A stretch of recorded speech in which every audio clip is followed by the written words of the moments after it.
नमस्कार विद्यार्थी मित्रांनो, आपण इयत्ता 8वी मधील सायन्स पाहतोय.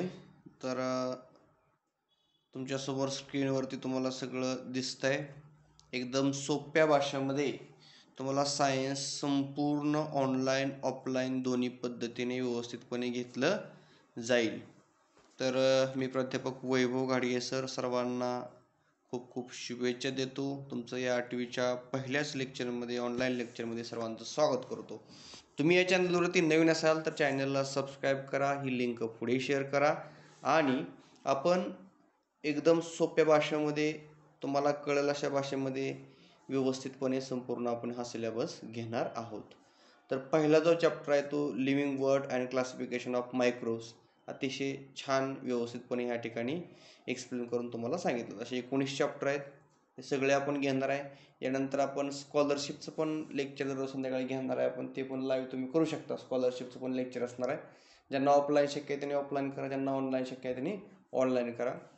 आता हे सगळं यूट्यूबला तुम्हाला परत पण तुम्ही बघू शकता आणि याच्या टेस्ट तुम्हाला ऑनलाईन येतील ॲपमध्ये. तिची मॅड ॲप आहे, त्या ॲपमध्ये सर्वांनी या आणि सर्वांनी टेस्ट पण सोडवत चला. प्रत्येक रविवारी टेस्ट असते, ऑनलाईन असतात ऑफलाईन असतात. ओके, तर तुमच्यासमोर स्क्रीनवर जे दिसतंय ते पहिला चॅप्टर आहे. अतिशय चांगल्या प्रकारे हा चॅप्टर तुम्ही समजून घ्या. तर living word and classification of microbes हे चॅप्टरचं हेडिंग आहे. स्क्रीन दिसते व्यवस्थित? चलो, कमेंटमध्ये कळवा मला काय अडचण असेल तर. व्हॉट इज द काय म्हणले हेरेचरी, काय म्हणले for a classification of living organism. काय असतं याचं, म्हणजे का गरज भासली, काय म्हणलेलं आहे हेरेची for the classification of living organism. काय गरज होती क्लासिफिकेशन करण्याची ऑर्गॅनिझमची, म्हणजे हे जे काही वेगवेगळे ऑर्गॅनिझम आहेत. ऑर्गॅनिझम म्हणजे काय म्हणतो आपण, कुठं चाललो आपलं, ऑर्गॅनिझम तुमच्यासमोर स्क्रीनवरती दिसतंय. तर जे वेगवेगळे ऑर्गॅनिझमला आपण मराठीमध्ये काय म्हणतो, ऑर्गॅनिझम. वेगवेगळे जीव. ऑर्गॅनिझम म्हणजे काय, आपण सुद्धा एक ऑर्गॅनिझम आहे ना. मनुष्य प्राणी सुद्धा काय आहे, एक ऑर्गॅनिझम आहे. आता या ऑर्गॅनिझममध्ये कितीतरी ऑर्गॅनिझम आहेत, किती जीव आहेत. माणसं आहेत, प्राणी आहेत, पक्षी आहेत, लहान कीटक आहेत. हे सगळे जीव आले ऑर्गॅनिझम. ऑर्गॅनिझम म्हणजे जे जीव, कुठलाही जीव असतो त्यामध्ये. तर हे ऑर्गॅनिझम सगळे आले. तर त्याची क्लासिफिकेशन करण्याची का गरज पडली. आता आपण काय वर्ग पडलेत ना, माणसं वेगळी असतात, जनावरं वेगळी असतात, कीटक वेगळे असतात. हे वर्गीकरण केलंय म्हणून जमते, सगळ्याला एकच म्हणून जमल का. तर हे क्लासिफिकेशन करण्याची गरज का, तर त्याचा अभ्यास करण्यासाठी क्लासिफिकेशन करणं गरजेचं आहे.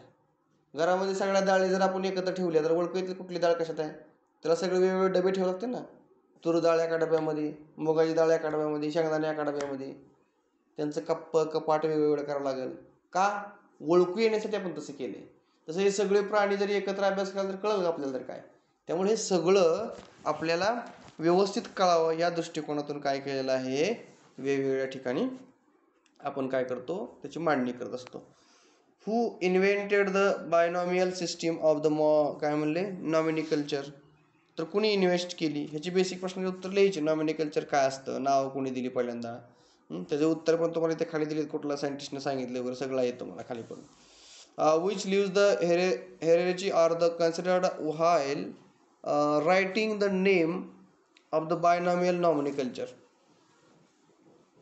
कुणी पहिल्यांदा ह्याची मांडणी केली, writing the name of binomial nomenclature. मग आता ह्याची जीवांची मांडणी कशी केली, कुठल्या जीवाला कुठलं नाव द्यायचं किंवा फायलम कुठले आहेत. तर ही सगळ्या गोष्टींची उत्तरं, तर तुम्हाला ह्याच्या प्रश्नाची उत्तरं पण लिहायची आहेत. सर्च करून लिहा किंवा जे उत्तर तुम्हाला खाली अभ्यास करताना सापडतीलच. तर काय दिलं आहे बघा, biodiversity and needs of classification. Biodiversity म्हणजे काय, जैवविविधता. म्हणजे ह्या पृथ्वीवरती किंवा एखाद्या विशिष्ट भागावरती कितीतरी वेगवेगळे, आता आपण पंढरपूरमध्ये राहतोय तर या ठिकाणी किती वेगवेगळ्या प्रकारचे जीव आहेत. माणसं आहेत, वेगवेगळे प्राणी आहेत, वेगवेगळे पक्षी आहेत, लहान लहान कीटक आहेत.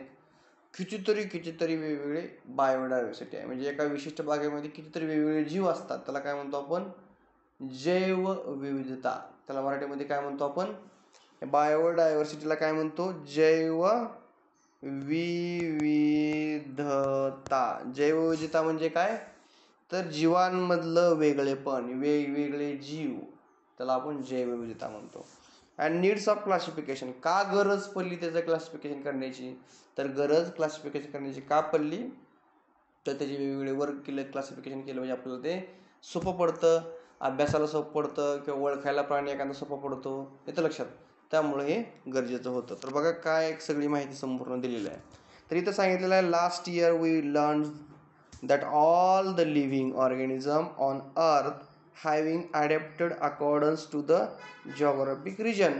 आता प्रत्येक भागामधले वेगवेगळे काय असतात, तो भौगोलिक भाग असतात. कुठं डोंगर आहेत, कुठं दऱ्या आहेत, कुठं सपाट पृष्ठभाग आहे, कुठं जंगल आहे. तर वेगवेगळ्या ठिकाणी वेगवेगळे प्राणी. आता आपल्या पंढरपूरमध्ये तुम्हाला हत्ती भरपूर आढळतील, उंट भरपूर आढळतील, हसवल भरपूर आढळतील. पंढरपूरमध्ये काय आढळते? आता आपल्या पंढरपूरमध्ये जास्त करून हत्ती पण नाहीत, अजून नंतर हुंट्या नाहीत, हसवल नाही. इथं कुठं येईल ते नाही येणार. आता तुम्हाला हुंट कुठं आढळतील? राजस्थानमध्ये वाळवंटी भागामध्ये हुंट आढळणार, राजस्थानमध्ये असणार आहे. अजून मला तर हत्ती वगैरे असेल तर कर्नाटक ह्या भागामध्ये गेलं तुम्हाला जास्त, म्हणजे जंगलांचा भाग. किंवा तुम्हाला जर विचार केला तर हिमाचल प्रदेश गेल्यामध्ये हसवल वगैरे तुम्हाला तिकडे आढळेल. येतं लक्षात. तशा गोष्टी म्हणजे ज्या त्या भागात जे ते प्राणी आहेत ना, प्रत्येक ठिकाणी वेगवेगळ्या प्राणी असतात ज्या त्या भागानुसार, जे ते ठिकाण ठरलेलं आहे. तर त्या ठिकाणी ते प्राणी तुम्हाला आढळून येतील. आपल्या इकडे माळढोक पक्षी होता, लक्षात.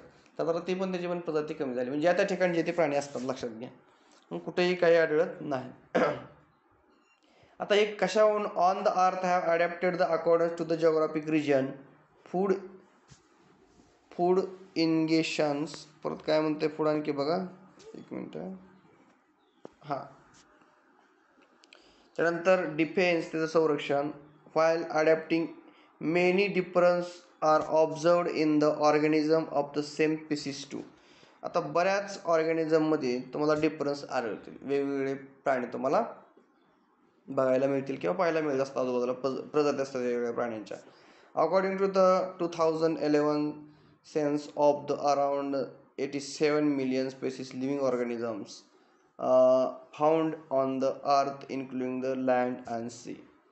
तर आता आपण 2011च्या काउंटिंगनुसार आतापर्यंत पृथ्वीवरती किती प्राणी किंवा सजीव आढळलेले आहेत, तर एकूण सजीव 87 मिलियन आढळलेले आहेत. लक्षात, किती? 87 मिलियन. 87 मिलियन एवढे, म्हणजे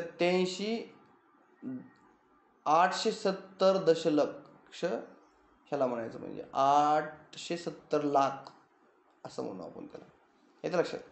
किंवा ते कॅल्क्युलेशन आहे ते तुम्ही समजून घ्या, 87 मिलियन पर्यंत आहेत. Living organism are found on the including land आणि जमिनीवर आणि समुद्रामध्ये, पाण्यामध्ये हे आढळलेलं आहे. त्याच्या पुढे आणखी काय सांगितलंय? To study such a vast number it was essential of the divided them in to the groups. मग आता मला सांगा, एवढ्या 87 मिलियन सजीवांचा आपण अभ्यास कसा करणार? आपल्याला साधं 100 प्राण्यांची नावं ठेवायला मोजून हे केलं की त्याचं नुसतं मोजणं तर शक्य आहे. मला सांगा 87 मिलियन किती झालं? तुम्हाला म्हणलं 1 2 3 4 असं नुसतं म्हणा 87 मिलियनपर्यंत किती वेळ लागेल म्हणायला सुद्धा? तेवढं शक्य नाही. नुसतं काउंटिंग करणं शक्य नाही. तुम्ही अभ्यास त्याचे कधी करणार? किती प्राणी आहेत? दररोज नवीन मासा दिसायला समुद्रात गेल तर आज वेगळाच मासा येतो, उद्या वेगळाच मासा आहे. त्यामुळे अभ्यास करणं तर शक्य नाही. So group and sub group are created considering the similarities and difference among the living organism. आता त्याचे वेगवेगळे ग्रुप पाडले. मग आता काही, आता माणसासारखी वेगवेगळे, माणूस हा माणसासारखा लक्षात घ्या, म्हणजे हरणांचा कळप लक्षात. माणसांचा काय असतो? घोळका, ग्रुप. पक्ष्यांचा काय असतो? थवा. कारण पक्षी एकसारखे सगळे असतात म्हणून त्यांना एक ग्रुप थवा नाव दिलं, पक्ष्यांचं थवा नाव दिलं. लक्षात.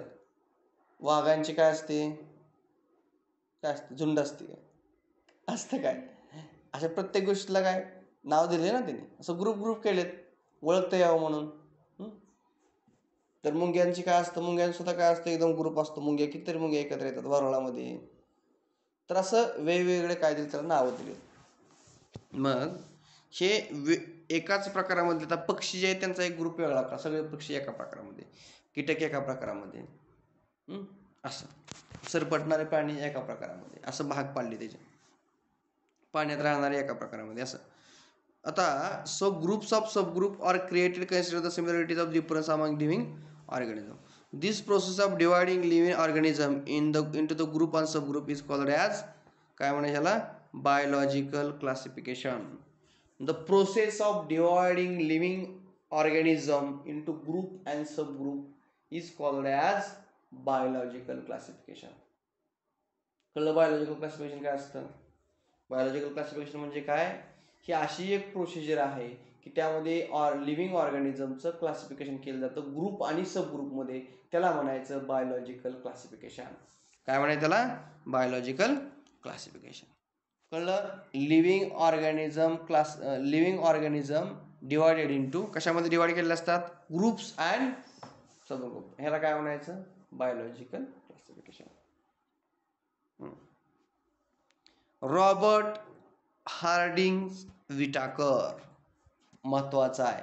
ह्याच्यावर प्रश्न तुम्हाला 11वी 12वी सायन्सला सुद्धा असतो, 10वीला सुद्धा आहे, 8वी 9वी 10वी 11वी 12वी ह्यात कुठेही तुम्हाला प्रश्न विचारला जाऊ शकतो.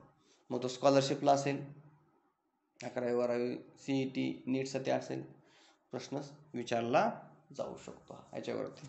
रॉबर्ट हार्डिंग विटाकर ह्यांनी काय केलं? पहिल्यांदा ही बायोलॉजिकल क्लासिफिकेशन सांगितलं. कुणी सांगितलं पहिल्यांदा? विटाकर यांनी सांगितलं. Robert Harding Whittaker. 1920 ते 1980 त्यांचा काळ. 1920 to 1980 ॲज अ अमेरिकन इकॉलॉजिस्ट. हे अमेरिकेमधले इकॉलॉजिस्ट आहेत, अर्थतज्ञ आहेत.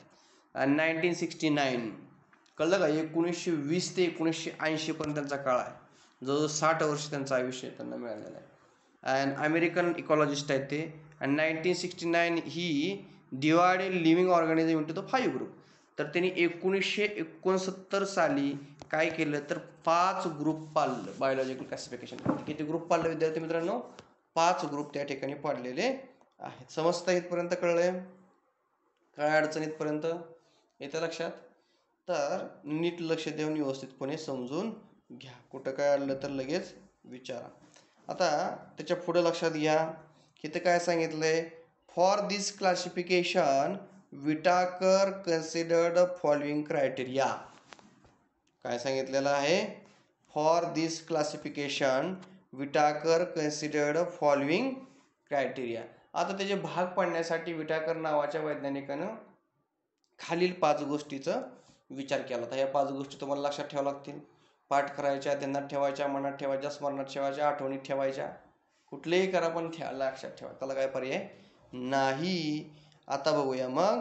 बघा, complexity of the cell structure. कुठल्या प्राण्यांमध्ये, कुठल्या ॲनिमलमध्ये, कुठल्या जीवामध्ये कशा प्रकारची सेल स्ट्रक्चरची कॉम्प्लेक्सिटी आहे? सेल म्हणजे काय? पेशी आपल्या शरीरामधल्या. तर त्याची रचना कशी आहे? त्यामध्ये किचकटपणा आहे का? त्याची गुंतागुंती आहे का? तर त्याला काय म्हणतो आपण? Complexity of cell structure. त्याचं सेल स्ट्रक्चर गुंतागुंतीचं आहे का? किचकट आहे का? सेल म्हणजे सेलचं स्ट्रक्चर कसं आहे, त्याची आकृती कशी आहे, ह्याच्यावरून सुद्धा ते ठरवलं जातं क्लासिफिकेशन. मग cell structure of complexity of cell structure त्याच्यावरून पहिला भाग, त्याला प्रोकॅरियोटिक आणि युकॅरियोटिक असे 2 भाग पडले. कॉम्प्लेक्सिटी ऑफ सेल स्ट्रक्चर त्याच्यावर प्रोकॅरियोटिक किंवा युकॅरियोटिक, हे लक्षात ठेवा. त्यानंतर पुढं आहे कॉम्प्लेक्सिटी ऑफ ऑर्गॅनिझम. पहिल्यांदा complexity of cell structure, complexity of organism. आता ऑर्गॅनिझममध्ये मग युनिसेल्युलर किंवा मल्टीसेल्युलर. युनिसेल्युलर म्हणजे एक पेशी, मल्टीसेल्युलर म्हणजे बहुपेशी, अनेक पेशीची. म्हणजे एक पेशीमुळे तयार झालेला एक पेशी अमिबा आहे, त्यानंतर त्याला काय म्हणतात बहुपेशीमध्ये म्हणजे मल्टी सेल्युलर म्हणजे आपण प्राणी सगळे आले. मल्टीसेल्युलर म्हणजे माणूस सुद्धा काय मल्टीसेल्युलर आहे. माणसामध्ये डोळ्यात वेगळ्या चौथ्या पेशी आहेत, नाकात वेगळ्याच पेशी आहेत, केसामध्ये वेगळ्याच पेशी आहेत. आपल्या शरीर अनेक सेलपासून बनलेलं आहे. नाकामध्ये वेगळ्या सेल आहेत, बरोबर आहे. हाडांमध्ये वेगळ्या सेल आहेत. सेल वेगवेगळ्या प्रकारच्या आपल्या शरीरामध्ये आहेत.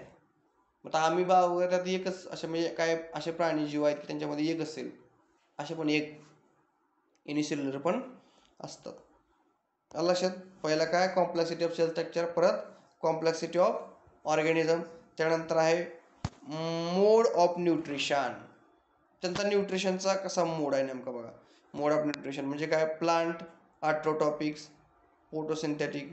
आता प्लांटमध्ये ऑटोटॉपिक्स म्हणजे शाकाहारी, स्वतःचं अन्न स्वतः तयार करणारे म्हणजे काय ऑटोटॉपिक्स. वनस्पती सगळे आले, वनस्पती सगळे काय करतात, स्वतःचं अन्न स्वतः ऑटोटॉपिक्स, त्याला आपण प्लांट्स म्हणतो. त्यामध्ये फोटोसिंथेसिस पण घडतं. त्यानंतर आहे फंगी. काय आहे फंगी? फंगी म्हणजे काय, बुरशीसारखं असतं ते. काय म्हणतो त्याला आपण, स्पॅरोफायटिक. त्याला काय नाव आहे, स्पॅरो. हे ज्यांना डॉक्टर व्हायचे विद्यार्थी मित्रांनो, ज्यांना डॉक्टर व्हायचं आहे त्यांच्यासाठी सायन्स खूप महत्त्वाचं आहे. ज्यांना स्पर्धा परीक्षेचा अभ्यास करायचा आहे, ज्यांना स्कॉलरशिप द्यायची, ज्यांना NMS द्यायचं आहे, त्याच्यासाठी हे लेक्चर खूप महत्त्वाचं आहे. काळजीपूर्वक ऐका, व्यवस्थितपणे समजून घ्या. आता पुढे बघा, ऑटोटॉपिक, फोटोसिंथेटिक झालं. Fungi, saprophytics, absorption from dead organism. आता ही फंगी जी आहे ती कशी तयार होती, मेलेल्या ऑर्गॅनिझममधील ऑब्स्ट्रप्शनच्या साहाय्याने काय होतं, फंगीची उपजीविका होते. ॲनिमल काय, हिटरोटॉपिक्स अँड इनजेस्टिव्ह, हे लक्षात घ्या. आता काय सांगितलं इथं, ॲनिमल कसे आहेत, हिटरोटॉपिक्स आहेत, आणि काय म्हणले या ठिकाणी इनजेस्टिव्ह सुद्धा आहेत. म्हणजे फंगी तुम्हाला कळाला, ॲनिमल आला लक्षात, प्लांट आला. काय काय इथं बघा, प्लांट म्हणले काय सगळे वनस्पती आले, परत फंगी म्हणले की बुरशी टाईप सगळं आलं, आणि ॲनिमल म्हणलं की तुम्हाला माहितीच आहेत हिटरोटॉपिक्स म्हणजे अन्नासाठी दुसऱ्याला अवलंबून असणार, त्याला काय म्हणतो आपण, हिटरोटॉपिक्स. कळलं का? पहिलं प्लांट कसे आहेत, ऑटोटॉपिक्स आहेत, फोटोसिंथेटिक आहेत.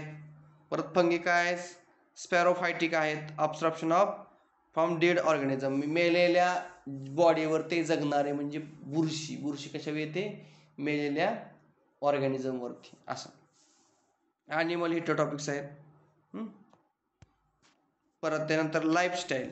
पहिला मुद्दा कुठला कळला, कॉम्प्लेक्सिटी ऑफ सेल स्ट्रक्चर. दुसरा मुद्दा कॉम्प्लेक्सिटी ऑफ ऑर्गॅनिझम. तिसरा मुद्दा काय, मोड ऑफ न्यूट्रिशन. आता त्यानंतर लाईफस्टाईल, चौथा मुद्दा लाईफस्टाईल. बघा, प्लांट प्रोड्युसर आहेत लाईफस्टाईलमध्ये. प्लांट काय करतात, स्वतः अन्न तयार करतात, उत्पादक म्हणून काम करतात ते.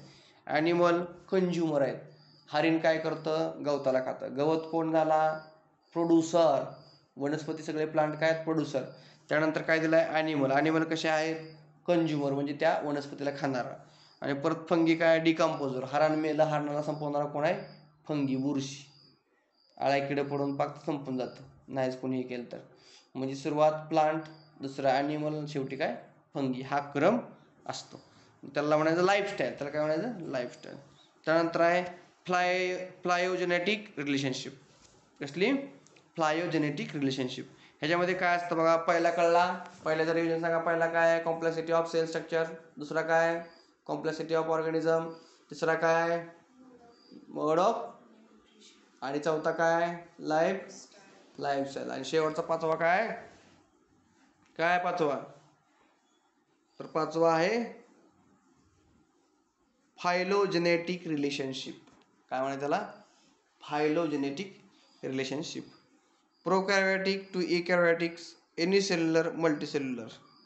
म्हणजे फायलोजेनेटिक रिलेशनशिप कसं असतं, प्रोकॅरियोटिक टू द इकॅरियोटिक आणि युनिसेल्युलर टू द मल्टीसेल्युलर. हे लक्षात ठेवा. आता ह्याचे तर ऑलरेडी आपल्याला पार्ट पाडून दिले बघा. Living organism. लिव्हिंग ऑर्गॅनिझमचे कुठले कुठले पार्ट पडतात, पहिला प्रोकॅरियोटिक आणि दुसरा काय असतो, इकॅरियोटिक. दोन भाग. लिव्हिंग ऑर्गॅनिझम म्हणजे काय, सजीव. सजीवाचे दोन भाग पडतात, एक कुठला, प्रोकॅरियोटिक, आणि दुसरा कुठला, युकॅरियोटिक. प्रोकॅरियोटिकमध्ये काय असतं, युनिसेल्युलर असतं आणि किंगडम मोनेरा असतं त्याच्यामध्ये, बरोबर आहे का. प्रोकॅरियोटिक संपलं, काय असतात प्रोकॅरियोटिक, युनिसेल्युलर आणि किंगडम मोनेरा असतं. परत युकॅरियोटिकमध्ये सांगा मला, युकॅरियोटिकमध्ये युनिसेल्युलर आणि मल्टीसेल्युलर असतं युकॅरियोटिकमध्ये, आणि किंगडम टू प्रोटिस्टा या ठिकाणी आहे. आता लक्षात घ्या पुढं. मग मल्टीसेल्युलरची पुढं वाढ झाली, काय झालं याचं बघा. मल्टीसेल्युलरचं काय झालं, तर मल्टीसेल्युलर म्हणजे काय, किंगडम 5, ॲनिमॅलिया आणि नो सेल ऑल असे घटक सगळे किंगडम 5 मध्ये जातात. परत किंगडम 4 मध्ये काय, प्लांटी. त्यामध्ये काय, cell wall present and organism can perform photosynthetic. हे पण महत्त्वाचं आहे. परत त्यानंतर काय दिलं तुम्हाला किंगडम 3, फंगीमध्ये सेल वॉल. परत काय दिले पुढं, फंगीमध्ये cell wall present but organism can not perform photosynthesis. बघा आता ह्याच्यामध्ये फंगीमध्ये काय असतं माहिती आहे का, सेल वॉल प्रेझेंट असतो परंतु but organism can not perform photosynthesis. पण ऑर्गॅनिझम ह्याच्यामध्ये फोटोसिंथेसिस करत नाहीत, प्रकाश संश्लेषण ह्याच्यामध्ये होत नाही, हे लक्षात घ्या. तर हा टेबल लक्षात ठेवा. हा टेबल कळला तर बाकी सगळं इथलं सोपं झालेत, कसं अवघड असं काहीच नाही. ओके, तर त्याच्यानंतर आपल्याला पुढचा पण टाईप बघायचा आहे. ह्याच्यामध्ये काय सांगितलं आहे, किंगडम 1 आहे मोनेरा वगैरे, ते बघायचं. काय दिलं आहे बघा आता पुढं, किंगडम मोनेराचा एक टाईप बघूया का, सगळं उद्या लेक्चरमध्ये बघायचं. सुरुवात करणार आहे अभ्यासाची. ओके, तर आज आपण सुरुवातीचं पहिलं लेक्चर घेतलेलं आहे. हळूहळू टप्प्याटप्प्यानं आपण थोडंसं याचं टाईम टेबल बसलं सगळं ऑनलाईन ऑफलाईन की त्यानुसार आपण नियोजन आणखी करूया. तर लिव्हिंग वर्ड्स आणि क्लासिफिकेशन मायक्रोब्स, तर ह्याचा आपण सुरुवात केलेली आहे. तुम्ही या चॅनलवरती नवीन असेल तर चॅनलला सबस्क्राईब करा. ही लिंक पुढे शेअर करा. तुम्हाला काय लेक्चरमध्ये अडचणी वाटल्या, प्रॉब्लेम वाटला, काय समजलं तर मला कमेंटमध्ये जरूर कळवा. किंवा तुम्हाला ऑनलाईन डायरेक्ट झूमवरती लेक्चर करायचं असेल तर माझा स्क्रीनवरती तुम्हाला नंबर दिसतो या ठिकाणी 77 41 97 96 आणि 80. तर गाडगे सर पंढरपूर तुम्ही करू शकता, काय अडचण नाही. येतं लक्षात, गाडगे सर पंढरपूर. तर तुम्हाला लेक्चर कुठल्याही प्रकारचे असू द्या या ठिकाणी करता येतील, अगदी पहिलीपासून 12वीपर्यंत ऑनलाईन ऑफलाईन. ऑफलाईनला जेवण, नाश्ता, राहणं, गरम पाणी सगळ्या सुविधा उपलब्ध आहेत. तुम्ही ऑनलाईन ऑफलाईन कुठल्याही प्रकारे करू शकता. आता आपण आज म्हणजे आपण स्कॉलरशिपचं NMSचं पण 8वीचं घेणार आहे, ते पण तुम्ही ऑनलाईन ऑफलाईन पद्धतीने करू शकता. संध्याकाळी आपलं जर लेक्चर असेल तर तुम्ही ऑनलाईन करू शकता, दिवसभर असेल तर तुम्ही ऑफलाईन करू शकता. त्यामुळे दोन्ही पद्धतीने तुम्ही लेक्चर अटेंड करू शकता. तुम्ही तुमच्या मित्रांना ही लिंक पुढे शेअर करा, जेणेकरून त्यांना ऑनलाईन सगळ्याच वर्गाचे, अगदी तुम्ही ज्या वर्गामध्ये शिकता त्या वर्गाचे लेक्चर तुम्हाला ऑनलाईन पद्धतीने करता येतील. त्यासाठी तुम्ही झूम ॲप घ्या. दुसरे एक ॲप आहे, ते मला या व्हॉट्सअप नंबरवरती हाय करा, तुमचं नाव पाठवा, माहिती पाठवा गावाची, तुम्हाला त्याच्यावरती ती ग्रुपची लिंक मिळून जाईल आणि लेक्चर करता येतील. जबरदस्त पद्धतीने तुम्हाला टेस्ट पण घेण्यात येतील प्रत्येक रविवारी. ऑनलाईन टेस्ट असतात, ऑफलाईन टेस्ट असतात. तुम्ही दोन्हीपैकी कुठलाही ऑप्शन चूज करू शकताय. तर या ठिकाणी आपण थांबूया. उद्या भेटूया नवीन व्हिडिओसोबत आणि नवीन विषयासोबत. तोपर्यंत सगळ्यांना खूप शुभेच्छा. धन्यवाद.